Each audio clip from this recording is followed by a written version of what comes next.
pour la première partie de cette revue de presse. Bonjour Ghislain Pierre-Essonneau et surtout bienvenue parmi nous. Douala, bonjour à vous, bienheureux Fidjil et bien entendu Patricia, vous qui êtes à Douala. Je vous accueille donc à Yaoundé, le cœur enflammé de joie comme de tradition, vous mais également les millions de téléspectateurs de Canada International, ceux du Cameroun et du monde entier qui sont tous chargés fort d'informations. Bienvenue à cet exercice, vous l'avez indiqué, c'est la première partie de la revue de presse Made in Yaoundé puisque la seconde ce sera à Douala dans un instant avec l'homme à l'adresse particulière. Eh bien, comme de façon itérative, le front du pain est à nouveau ouvert sur la place Kabounaise, notamment pour ce qui est des métropoles Yaoundé, Douala et autres Bafoussam, 10 francs de plus au sortir de la baguette de la fabrique de la baguette du pain par les usines camerounaises. Voilà ce qui a été décidé par les boulangers de façon unilatérale. À ce stade de l'augmentation, la menace pèse donc sur le consommateur camerounais car les livreurs et vendeurs à la criée du pain disaient faire payer cela aux ménages à titre vivant. L'essentiel en kiosque ce matin traite donc de ces dossiers à tout le moins sensibles qui mérite bien entendu l'attention du ministre Luc Magouane Barga Tangana, chargé du commerce au Cameroun, qui rappelle encore le journal, n'est pas tout à fait d'accord avec cette mesure-là, avec la dite augmentation qui s'en va donc courir les rues dans la capitale et aussi les autres grandes métropoles camerounaises. Le débat est lancé avec le journal, avec au cœur des préoccupations le prix des entrants pour la fabrication du pain, si l'on s'en tient également à ces récriminations qui ont été formulées par les fabricants du pain pour parler ainsi des boulangers camerounais. Il y a donc d'une part les boulangers qui revendiquent une augmentation à cause justement du prix qui a également augmenté pour ce qui est des entrants pour la fabrication du pain et de l'autre côté les consommateurs qui sont tout à fait menacés de plus en plus pour une augmentation qui se profile manifestement à l'horizon. Dans le nord-ouest et le sud-ouest camerounais, on l'appelle ainsi le Nozo. Une menace de faim plane aussi sur les populations notamment qui vivent dans les deux régions anglophones du Cameroun, le nord-ouest et le sud-ouest. L'enquête du quotidien de l'économie en kiosque ce jour laisse découvrir une situation alimentaire qui fait redouter les pouvoirs publics au Cameroun, notamment pour ce qui est du gouvernement de la République. On y était déjà avec notamment l'aide qui est de plus en plus devenue urgente dans ces deux régions camerounaises. C'est d'autant plus que la campagne agricole, jusque-là prospère, a été perturbée depuis 4 ans, le temps qu'a déjà duré la guerre socio-politique dans cette région du Cameroun, ces deux régions camerounaises, au nom bien entendu de ce qu'il est convenu d'appeler depuis lors la crise anglophone dans les deux régions, le nord-ouest et le sud-ouest camerounais. On est donc dans le Nozo, restons-y avec The Guardian Post, quotidien camerounais d'expression anglaise au siège imposant à Yaoundé, qui lance la saga des hommages, mais hommages mérités, oui, très mérités, au cardinal Christian Toumi, le défunt, l'illustre disparu.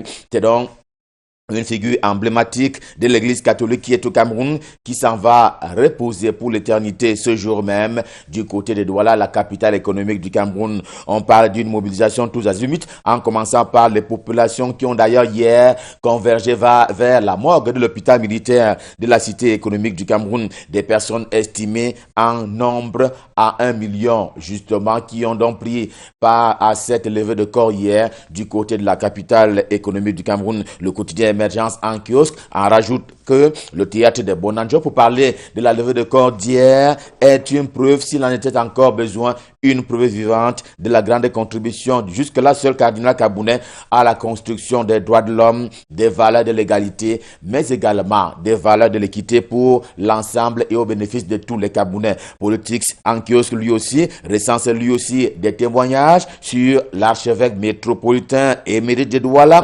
Tous convergent pour ainsi de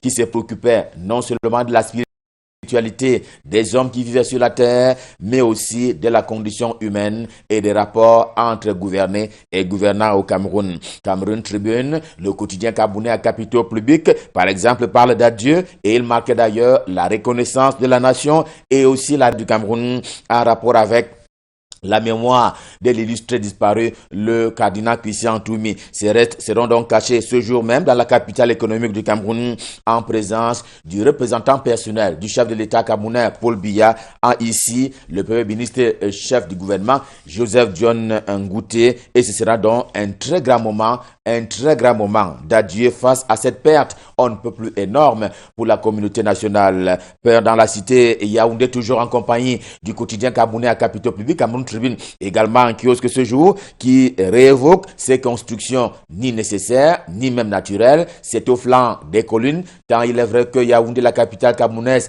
est une ville aux 7 collines, on l'appelle ainsi affectueusement, et bien que donc il y a désormais une peur qui plane de nouveau sur la capitale. Le phénomène est en nette progression, de telle sorte que même les propres maisons dangereusement installées au flanc des collines subissent elles-mêmes des déformations à cause, cette fois-là, des abattages d'arbres, conséquence bien entendu de la recherche par les populations vivant dans la capitale du bois de chauffage. Au quotidien bleu, le jour du jour, c'est-à-dire le journal d'Aman Bana, on s'interroge sur un autre phénomène à tout le monde social, à savoir le vaccin contre Covid-19, s'il en était encore besoin, et qui donne d'ailleurs matière à un certain nombre de préoccupations. Aman Bana, le directeur des publications du quotidien Le Jour, veut se faire vacciner, mais ne trouve pas tout à fait et tout de suite des réponses à la préoccupation, la sienne, portant sur le site de vaccination. Ils se mettent un peu à la place du Camerounais lambda qui nourrit cette envie, mais ignore le lieu de l'administration du vaccin. En tout cas,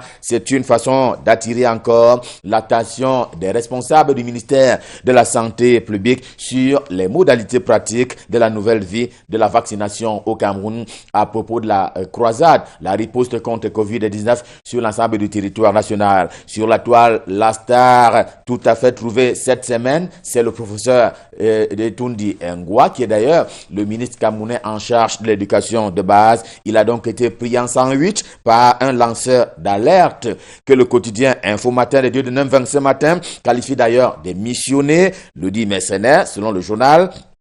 Et c'est simplement un léchage contre la personne du professeur Laurent-Serge Etundi Ngwa qui est tout de suite déconstruit, pour parler ainsi de ce lanceur d'alerte qui est tout de suite déconstruit avec les arguments que propose Dieu de Neuvin dans les colonnes de son journal ce matin. Si l'on s'en tient donc à un certain nombre d'assurances et autres réassurances qui sont formulées par le journal ce matin, cela bien entendu en faveur de l'école tout court. L'école qui divise, pour ainsi dire, le préfet du département de la Leke. Nous sommes dans la région du centre Cameroun avec le ministre des enseignements secondaires, Nalova Lyonga, qui a d'ailleurs repris un peu le chef de terre du département de la Lekié, suite notamment à des nominations auxquelles il a procédé. Question de procéder au redéploiement des enseignants dans son unité administrative.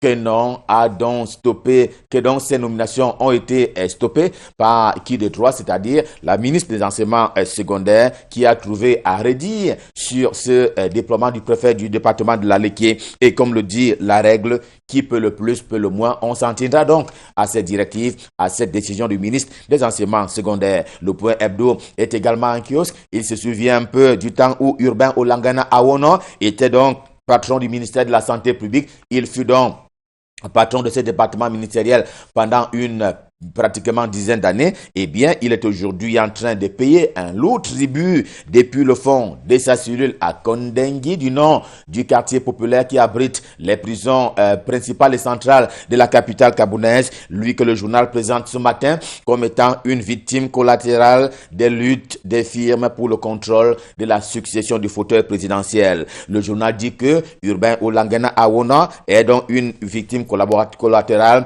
justement, qui a été prise comme telle par un certain nombre de firmes qui se discutent la place pour succéder à Paul Biya au palais de l'unité. D'ailleurs, ce sont ses propres frères qui veulent qu'il périsse comme Jésus au camp d'Hérode. Conclut ainsi le point hebdo en kiosque ce jour, cela avant la destination promise. Des promises est effectivement en kiosque ce jour. Le journal profite pour ainsi dire pour pluraliser la fonction de membre du gouvernement au Cameroun, une fonction sucré, salé, parfois, en fait, on l'est jusqu'à ce qu'on n'aille pas en prison, du moins depuis que l'opération dite Épervier a été lancée, une opération qui a été ainsi baptisée par la presse camerounaise, tous coupables par destination, mais la chance à ceux qui ne font pas partie des batailles non nécessaires pour la succession à la tête de l'État du Cameroun. À la question de savoir pourquoi les remaniements ministériels charritant des passions au Cameroun, la réponse est trouvée par le journal eh bien, c'est l'occasion pour tout Camerounais, notamment par dizaines de millions,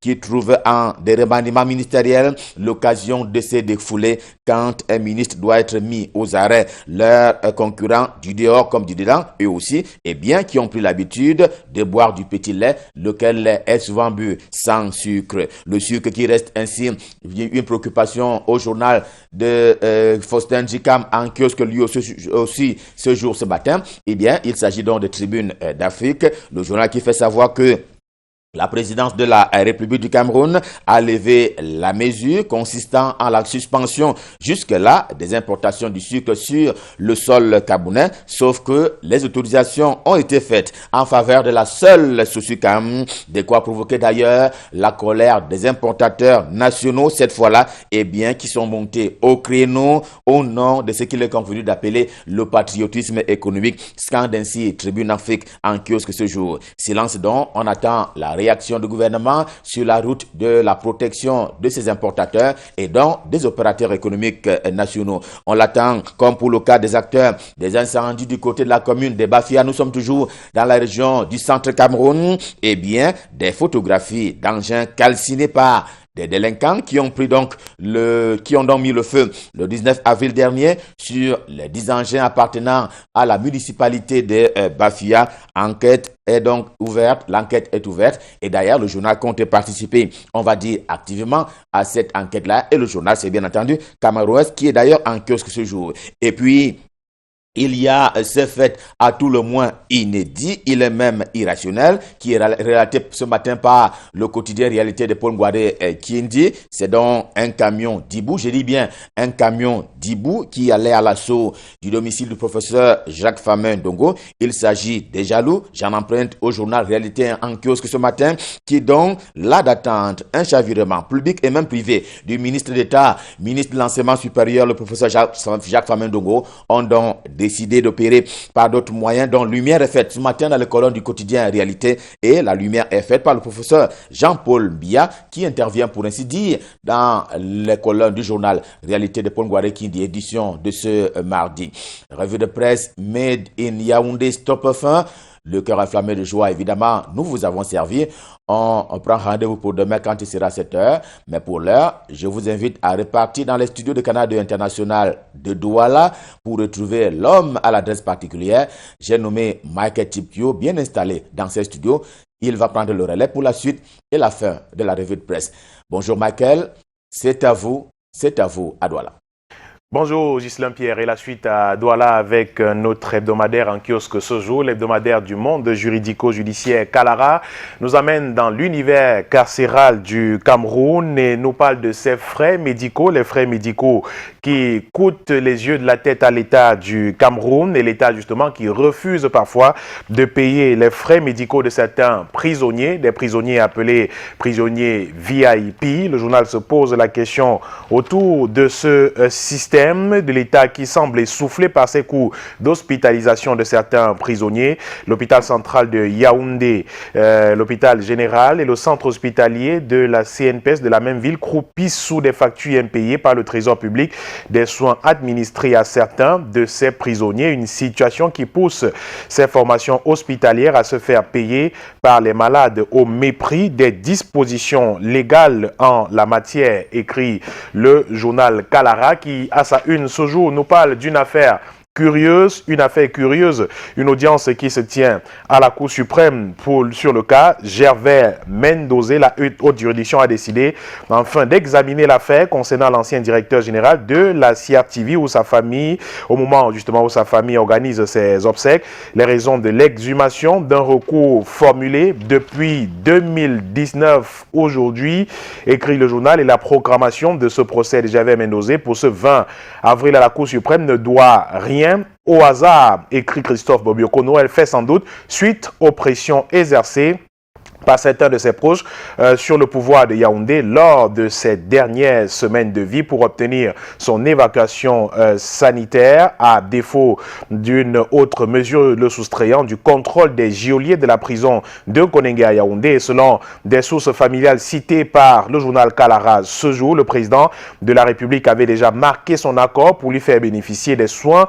médicaux les plus appropriés, sauf que la mort intervenait quelques jours plus tard, c'est-à-dire le 9 avril dernier. Tout lit sur cette curiosité au sein de la justice camerounaise dans le journal Kalara en kiosque ce mardi. Le Messager, le quotidien en kiosque aujourd'hui, lui consacre également sa une. La grâce à titre posthume, s'achemine-t-on vers cette grâce à titre posthume, s'interroge le journal en kiosque ce jour. La grâce présidentielle prétendument accordée à l'ancien directeur général de la CRTV était finalement fausse, lance de façon cinglante sous les Ono-Yolo du journal Le Messager aujourd'hui. La Cour suprême statue donc ce mardi sur l'affaire Gervais Mendoza, probablement pour donner le feu vert à Paul Biya de gracier l'illustre disparu, mais finalement trop tard, écrit le journal. À qui profite finalement le crime, s'interroge Le Messager. Sans cœur, sans état d'âme, sans pudeur, sans pitié, les damnés de la terre ont laissé Gervais Mendoza entre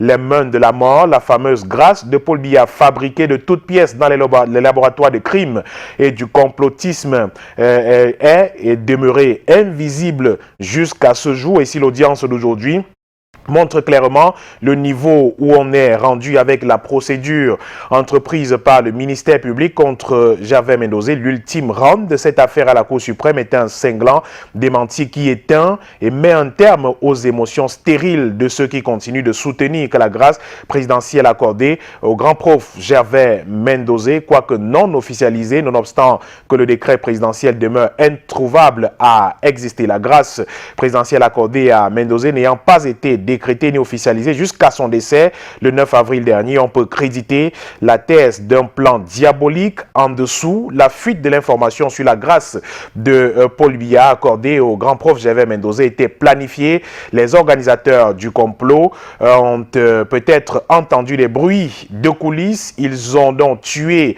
ce projet dans l'œuf. Tuer ce projet dans l'œuf exactement. Ces adeptes et spécialistes du cynisme pourraient être aussi les ennemis qui ne voulaient pas voir Gervais Mendoza libre en faisant fuiter l'information comme ils l'ont fait. La fausse grâce empoisonnée, plus que jamais piégée, est morte avant même d'avoir atteint la table ou les tiroirs du président de la République, écrit sous les Ono-Yolo dans les colonnes du journal Le Messager en kiosque aujourd'hui, qui nous parle aussi de cette affaire au groupement interpatronal du Cameroun. Le ministre délégué auprès du ministre d'État, ministre de la Justice, devait conduire, on se souvient, une délégation de ce département ministériel à une rencontre avec les opérateurs économique. Vendredi dernier à Douala, le président du JICAM a éconduit cette déclaration au motif que c'est Laurent Esso himself qui était attendu. Eh bien, les réactions s'amoncellent depuis cette affaire, depuis justement cette affaire au groupement interpatronal du Cameroun. Et cette fois-ci, le journal Le Messager nous propose la réaction de Chanda Tomé qui fait le procès de Célestin Tawamba pour le leader de parti politique, le refus de cette organisation patronale d'échanger avec la délégation conduite par Jean de Dieu Momo est tout simplement inacceptable. Réaction complète à lire dans le journal Le Messager en kiosque ce jour. Les obsèques du cardinal Christian Toumi également à la une du journal Le Messager aujourd'hui avec la dernière messe de Christian Toumi qui a entamé son voyage vers l'éternité hier. Les obsèques officielles à l'honneur de son éminence ont lieu depuis hier justement à la cathédrale Saint-Pierre et Paul de Douala Bonadibon, des obsèques qui connaîtront leur apothéose ce mardi lors d'une messe d'enterrement qui sera dite à 10h sur la grande cour de la cathédrale à Douala. Toute une vie a servi le Seigneur. La bio express du cardinal Christian Toumi nous est proposée par le journal Le Messager en kiosque aujourd'hui. À notre quotidien, la nouvelle expression nous donne à lire sur la fin de parcours de Christian Toumi, le dernier voyage du cardinal avec la levée de corps qui a eu lieu hier à l'hôpital militaire de Douala Bonanjo et les messes suivies de recueillement et d'animation. C'est ce mardi que sera inhumé l'archevêque émérite de Douala, le cardinal Toumi, en la cathédrale Saint-Apôtres Pierre et Paul de Bonadibon à Douala. Cette messe d'inhumation de l'archevêque émérite de Douala, donc lieu à 10 h. Ce sera en présence du nonce apostolique pour le Cameroun et la Guinée équatoriale, de l'archevêque métropolitain de Douala, Monseigneur Samuel Cléda, du président de la conférence épiscopale nationale du Cameroun et l'ensemble des évêques du Cameroun, ainsi qu'en présence du représentant personnel du président de la République qui, dans une lettre de condoléances, a fait remarquer que le cardinal Christian Toumi aura incontestablement marqué l'histoire de notre pays, le Cameroun qu'il a profondément aimé et au progrès duquel il était tellement attaché. Hier, donc, c'est devant une foule immense que fidèles justement ayant bravé la pluie, que plusieurs centaines de prêtres de l'archidiocèse de Douala et d'autres diocèses des provinces ecclésiastiques de Douala, voire d'autres provinces ecclésiastiques du pays, ont marqué leur affection et leur reconnaissance au cardinal Toumi, ceci par leur présence importante et remarquée à la mise en bière à l'hôpital militaire de Douala. 4 messes ont été célébrées hier et une autre messe ce jour, messe d'ultime adieu, d'inhumation en la cathédrale Saints-Apôtres Pierre et Paul de Bonadibon à Douala, écrit la nouvelle expression qui nous donne également des nouvelles de Bamenda dans la région du nord-ouest du Cameroun. Les nouvelles de Bamenda avec des morts enregistrés, 5 personnes tuées. La scène macabre s'est déroulée dimanche dernier dans un bar au lieu dit Mai 19 dans cette région du nord-ouest du Cameroun. Le déroulé des faits à retrouver dans le quotidien, la nouvelle expression. Des questions d'économie avec Vision économique en kiosque ce jour. Vision économique qui nous parle d'infrastructures dans notre pays avec la grande métamorphose du réseau routier sous le renouveau camerounais dans les conditions difficiles imposées par l'ajustement structurel.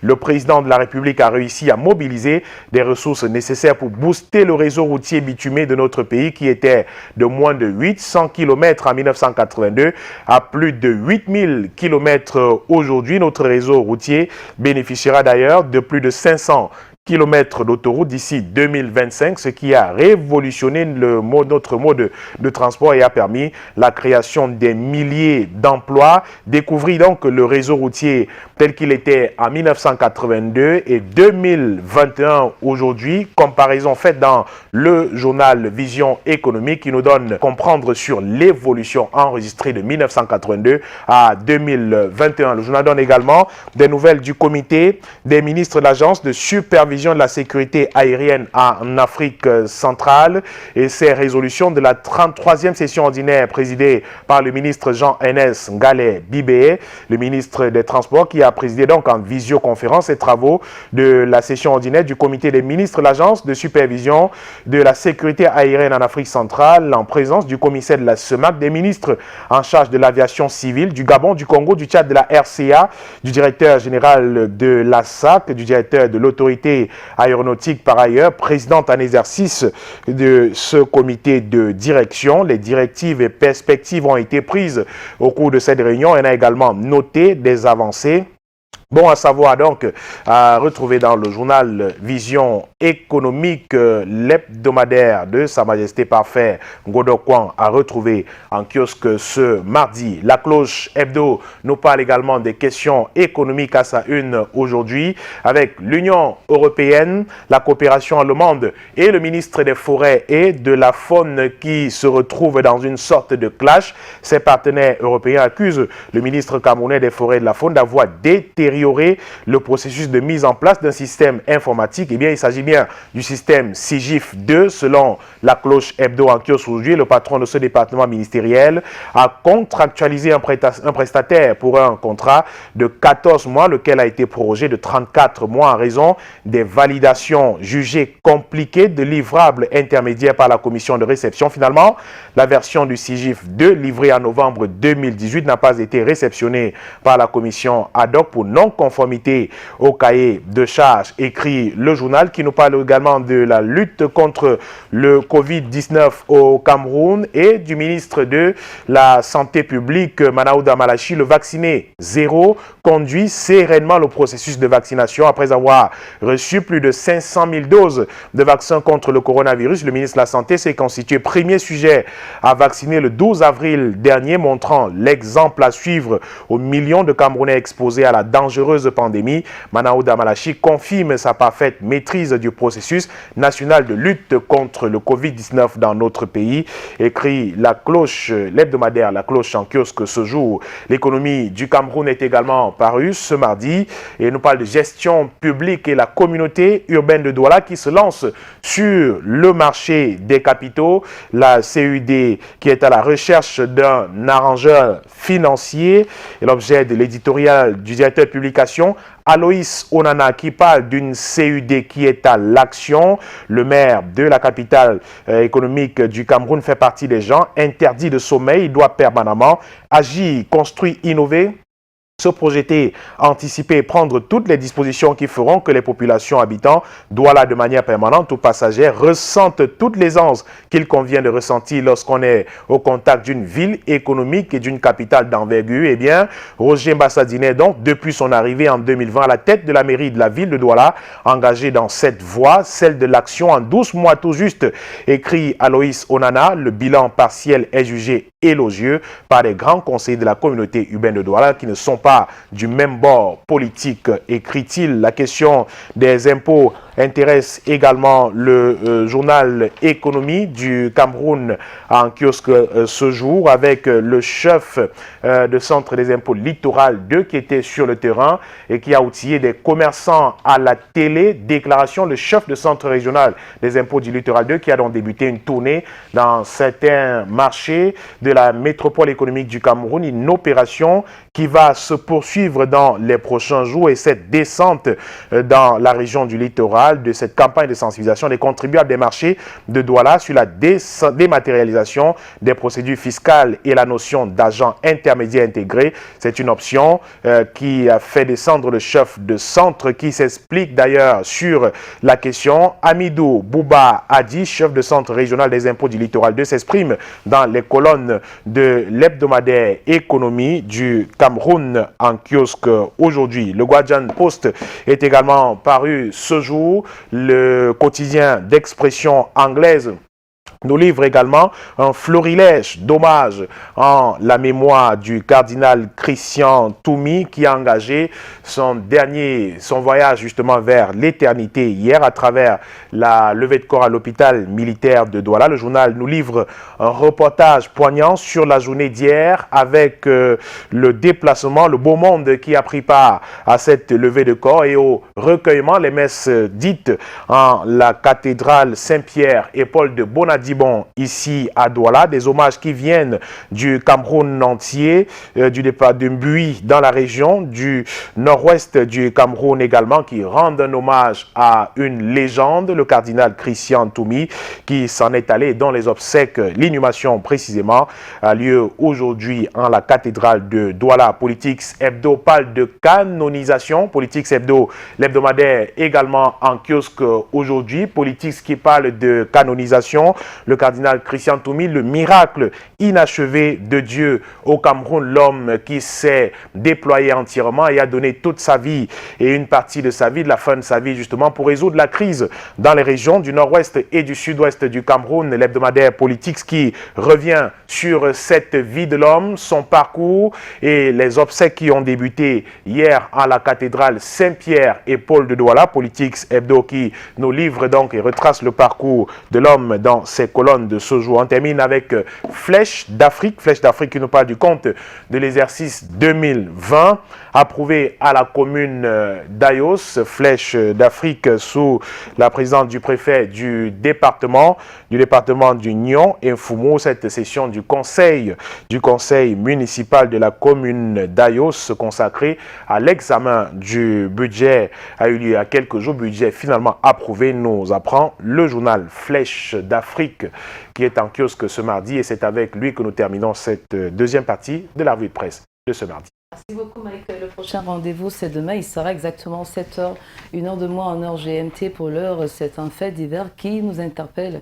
Il s'agit de cet accident de plus, cet accident de trop, enregistré justement sur la pénétrante est de la ville de Douala. On va rappeler que c'est un véhicule de tourisme et deux semi-remorques transportant des billes de bois qui sont entrés en collision.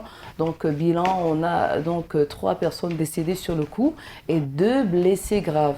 Alors, on va dire que la route appartient finalement à tous les usagers, mais n'est-il pas plus prudent pour les engins lourds de circuler nuitamment? Ou d'après vous, que faut-il faire pour réduire les accidents sur nos routes?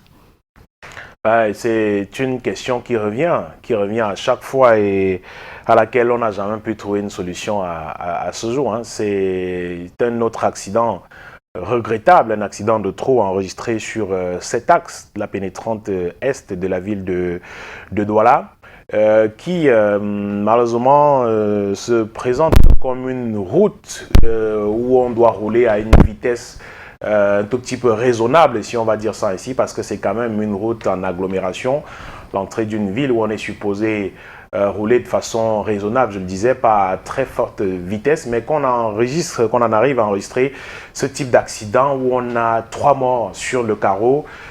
C'est dire que l'excès de vitesse était quand même au rendez-vous quelque part, que 2 camions parviennent à entrer en collision sur une route aussi large que celle-là, parce que souvenez-vous, des années antérieures, à 10 ans en arrière, on n'avait pas une telle route à cette entrée, là, cette pénétrante est de la ville de Douala. Eh bien, la route a été élargie, grandement élargie d'ailleurs, mais qu'on enregistre toujours ce type d'accident. Je crois qu'il va également de l'incivisme de ces conducteurs-là, de l'irresponsabilité de nombreux conducteurs qui, finalement, ne se soucient pas des vies des autres. C'est-à-dire, c'est quelque chose d'incompréhensible. Eh bien, l'épave du camion en question est encore sur place. Moi, je l'ai vu, est encore sur place. C'est-à-dire que 2 camions qui se rentrent dedans carrément. Et puis, conséquence collatérale, un véhicule de tourisme qui roulait quelque part se prend une bille de bois. Et puis, le conducteur décède également sur le coup. C'est simplement regrettable, c'est à dénoncer cette attitude de ces conducteurs irresponsables que l'on voit sur ces routes-là, sur ces axes routiers. Allez voir en ce moment, sur cette même route, il y a des camions qui sont stationnés par-ci, par-là. Je suis encore passé par là ce matin. Des camions qui, en panne et tout ça, sont stationnés en milieu de la route. Vous ne savez pas ce qui peut arriver, parfois pas du tout matérialisé. Pour ceux que j'ai vus ce matin, je parle bien de ce matin, pas du tout de matérialisation pour signaler qu'il y a un camion qui est en panne quelque part. Imaginez-vous un véhicule qui vient rentrer dans un tel camion qui est garé sur la chaussée. Ils y mettent parfois 2-3 jours et créent parfois de bouchons interminables, soit le matin, soit le soir, quand des citoyens sortent pour aller vaquer à leurs occupations, ou bien de retour chez eux le soir. Non, je crois que l'utilisation de la route pose un réel problème. On doit revoir ce qui se passe sur cet axe. Et souvenez-vous qu'il y a une décision, un arrêté, je crois, préfectoral ou bien un arrêté régional du gouverneur qui fixe des heures de circulation de ces véhicules-là sur nos axes routiers, c'est-à-dire à partir de 21h, je crois, par là, entre 21h et 5h du matin. Mais non, vous les voyez rouler à toute heure. L'accident qui s'est produit hier, c'était en après-midi, je crois, dans les coups de 14h, 15h. Mais vous vous demandez que font ces camions transportant les grumes sur cette route à cette heure-là. Mais finalement, on a des décisions qui sont prises et qui ne sont jamais suivies. Malheureusement, c'est notre éternel problème à nous. Si ces décisions étaient un tout petit peu respectées, un temps soit peu respecté, on ne retrouverait pas des camions transportant les grumes, transportant des produits d'hydrocarbures et tout le reste circulant à ces heures-là. Il y a un calibre de véhicules qui n'est pas autorisé à circuler en ces lieux, à moins que les arrêtés, les décisions de ces autorités, que ce soit le gouverneur, que ce soit le préfet, n'aient été abrogées sans que nous soyons au courant. Mais je crois qu'il existe quand même des décisions à propos, c'est-à-dire l'heure de circulation de ces véhicules gros porteurs-là. Mais malheureusement, ils circulent à toutes les heures et on peut justement assister à ce type de catastrophe. Imaginez-vous qu'on ait eu affaire hier à un camion transportant des produits d'hydrocarbures, par exemple. Vous imaginez la catastrophe, un incendie qui peut créer quelque chose d'irréparable. Mais on est là, on laisse faire et puis les choses se poursuivent tout simplement. Oui, mais déjà, dites-moi, est-ce que vous pensez que cet axe routier, cette infrastructure routière est prête pour cet arrondissement, ou encore que les usagers qui empruntent cette voie routière, est-ce que vous pensez qu'ils sont prêts en fait pour ce type d'infrastructure? Écoutez, je ne sais pas s'il faut, il faut les envoyer à l'école, les usagers, pour apprendre à utiliser une telle route, mais je me dis tout simplement que si on a fait la route, jusqu'à date de quelques années maintenant, date de plusieurs années maintenant, eh bien les usagers sont simplement appelés à se conformer, je vais dire ça ainsi, à ce type de route. Souvenez-vous encore, je le disais tout à l'heure, il y a 10 ans en arrière, on enregistrait des plaintes, de nombreuses plaintes au sujet de la route qui est étroite, l'étroitesse de la route et bien d'autres. Mais quand on en arrive aujourd'hui à faire une route un peu plus grande, où on permet aux gens justement de circuler de façon plus fluide, d'être à l'aise et qu'on enregistre ce type d'accident. Non, je pense que la route, la structuration de la route en elle-même, pour moi, ne pose aucun problème. Même la limitation de vitesse? Oui, écoutez, mais maintenant, la limitation de vitesse, je ne sais pas si il existe des panneaux en cet endroit qui limitent les vitesses. Je ne sais pas, je n'en ai pas vu. Je n'en ai pas vu jusqu'ici. Mais je sais au moins qu'au début, il y avait des panneaux qui indiquaient par exemple que des conducteurs de motos, que les motos ne sont pas autorisés, ou bien des taxis à circuler sur l'axe central, mais ça ne dit rien à personne. Ces panneaux n'existent d'ailleurs plus, ça ne dit absolument rien à personne. Les conducteurs de motos y circulent, les taxis y circulent et s'arrêtent parfois en plein milieu de la route sans se soucier de quoi que ce soit. Mais il y avait quand même une matérialisation de cette route-là, elle a été matérialisée au début. Maintenant, le respect des vitesses et bien d'autres, peut-être qu'il va falloir que l'on inculque encore cette habitude aux citoyens, que l'on apprenne aux gens. Est-ce qu'il faut forcément apprendre à quelqu'un qui a été supposément dans une auto-école qu'en agglomération, on ne roule pas plus de 50, plus de 40, 30 et tout. Bon, c'est des petites choses comme ça qu'il faut apprendre aux gens. Et quand vous posez la question de la route, Fidji, de la structuration de la route, j'ai envie de me demander qui sont ceux qui rouleront sur l'autoroute Douala-Yaoundé qui est en construction en ce moment, mais ça chemine tant peut-être vers une catastrophe parce qu'il faut encore effectivement rééduquer les citoyens à l'utilisation de ce type de route-là. Bon, c'est une affaire très grave qui nécessite une réflexion profonde. Les autorités d'abord doivent prendre leurs responsabilités. S'il existe des décisions interdisant la circulation des gros porteurs dans la ville de Douala, certaines, eh bien qu'on les applique tout simplement. On va crier au manque à gagner, c'est vrai. Douala est une métropole économique, c'est vrai, les opérateurs économiques vont se dire, mais écoutez, vous bloquez des camions en journée, supposés aller au port, transporter des marchandises et tout. Oui, c'est vrai. Il faut tenir compte de tout ça, mais il faut s'arranger à organiser les choses de manière à ce que l'on évite ce type d'accident qu'on a eu hier, malheureux accident malheureusement, qui arrache à la vie de nombreuses personnes. Je pense qu'il va de la prise de responsabilité de chaque conducteur de manière personnelle, parce que lorsqu'on roule en milieu urbain, c'est très important de réduire la vitesse. Allez, au-delà de cela, on va revenir sur notre fait d'actualité de source sûre. On parle donc du décès de l'ex-première dame du Cameroun, Germaine Ahidjo, et on va rappeler que elle est décédée, mais on se rappelle justement que l'une de ses doléances, voire d'ailleurs la doléance majeure, était justement le rapatriement des restes de son époux, qui jusque-là n'a pas été fait. Alors, quel est le souvenir que vous gardez de Germaine Ahidjo? Le souvenir, peut-être pas le souvenir, mais je vais simplement m'incliner d'abord devant la mémoire de cette dame, l'épouse du premier chef d'État du Cameroun. Vous l'avez dit, l'information nous est parvenue ce matin et nous sommes à mesure de la confirmer. À l'heure où nous sommes, eh bien, nous on regrette simplement qu'elle s'en aille de cette manière sans avoir accompli son vœu le plus cher, vous l'avez également dit, qui était de faire retourner les restes de son époux qui repose jusqu'ici au Sénégal, au Cameroun. C'était l'un des combats de Germaine Ahidjo. Et finalement, elle s'en va sans réaliser ce rêve. On peut simplement le regretter également. Je crois que l'heure est simplement à cet hommage, lui rendre un hommage tout simplement à cette dame qui était, je l'ai dit tout à l'heure, l'épouse du premier chef d'État du Cameroun. Peut-être on reviendra plus tard sur ses autres multiples combats, la place qu'elle a occupée auprès du premier président de la République du Cameroun et bien d'autres de ces différentes sorties et même de la position de l'État du Cameroun sur le retour des restes de son époux au Cameroun. Vous vous souvenez, le président de la République lui-même a eu à s'exprimer sur la question, pas une, pas deux, mais à plusieurs reprises. Eh bien, que son âme repose tout simplement en paix. Nous reviendrons certainement sur ce décès qui nous attristent tous, peut-être très prochainement. Et toutes nos condoléances à sa famille biologique et bien sûr tous nos compatriotes. Allez, mine de rien, on va dire que la vie est réservée à tous ceux qui savent s'armer d'espoir parce que chaque jour est un... On dit que chaque jour, c'est...